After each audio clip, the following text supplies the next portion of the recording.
গাজায় যুদ্ধবিরতির জন্য বৈঠক নতুন কিছু নয়, তবে কাতারের দোহায় এবারের আলোচনায় কিছুটা অগ্রগতি হয়েছে বলে মনে করছেন বিশেষজ্ঞরা। কারণ ইসরায়েল ও হামাস উভয় পক্ষই কিছু ক্ষেত্রে নমনীয়তা দেখাচ্ছে, আবার কিছু ক্ষেত্রে ইসরায়েলের প্রধানমন্ত্রী ও হামাসের অবস্থান এখনও পুরোপুরি বিপরীতমুখী।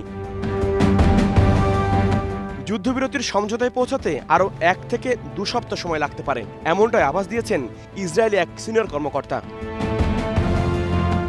ওই কর্মকর্তার বরাতে রয়টার্স জানিয়েছে, এবার ইসরায়েল ও হামাস উভয় পক্ষই জটিল এক আলোচনায় অংশ নিয়েছে।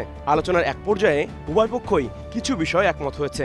হামাস 2 ধাপে 10 জন ইসরায়েলি জিম্মিকে মুক্তি দেবে এবং আরও 18 জনের মৃতদেহ ফিরিয়ে দেবে। এর বিনিময়ে ইসরায়েল কিছু ফিলিস্তিনিকে মুক্তি দেবে। তবে কতজনকে মুক্তি দেবে ইসরায়েল সে সংখ্যা এখনও পরিষ্কার করে বলেননি ওই কর্মকর্তা। শুধু যুদ্ধবিরতির আলোচনায় নয়, মানবিক সহায়তা নিয়েও সম্মতি দিয়েছে উভয় পক্ষ।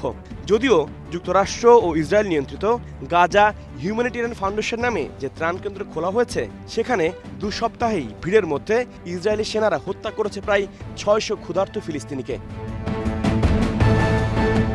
এদিকে দক্ষিণ গাজার মরাক করিডোর, ফিলাডেলফিয়া করিডোর ও রাফায় সেনা উপস্থিতি ও পুরো নিয়ন্ত্রণ ধরে রাখতে চায় ইসরায়েল। এ নিয়ে চলছে চরম দর কষাকষি, কারণ যুদ্ধবিরতি হওয়ার আগে গাজা থেকে সব ইসরায়েলি সেনা ফিরিয়ে নেওয়ার দাবি রয়েছে হামাসের। এসব বিষয় উঠে এসেছে যুক্তরাষ্ট্র ও কাতার সহ অন্যান্য মধ্যস্থকারীদের আলোচনায়। অবশ্য ইসরায়েলি প্রধানমন্ত্রী ও হামাসের কথাবার্তায় বড় মতভেদ লক্ষ্য করা যাচ্ছে। যুক্তরাষ্ট্র সফরে থাকা নেতানিয়াহু এক ভিডিওতে বলেছেন, যদি 60 দিনের যুদ্ধবিরতির বিষয়ে দুপক্ষই সম্মত হয়, তবে ইসরায়েল একটি স্থায়ী যুদ্ধবিরতির বিষয়ে আলোচনা করতে চাই, তবে শর্ত একটাই, হামাসের হাতে কোনো রকম অস্ত্র থাকতে পারবে না। নেতানিয়াহুর এই বক্তব্যে ক্ষুব্ধ প্রতিক্রিয়া জানিয়েছে হামাস।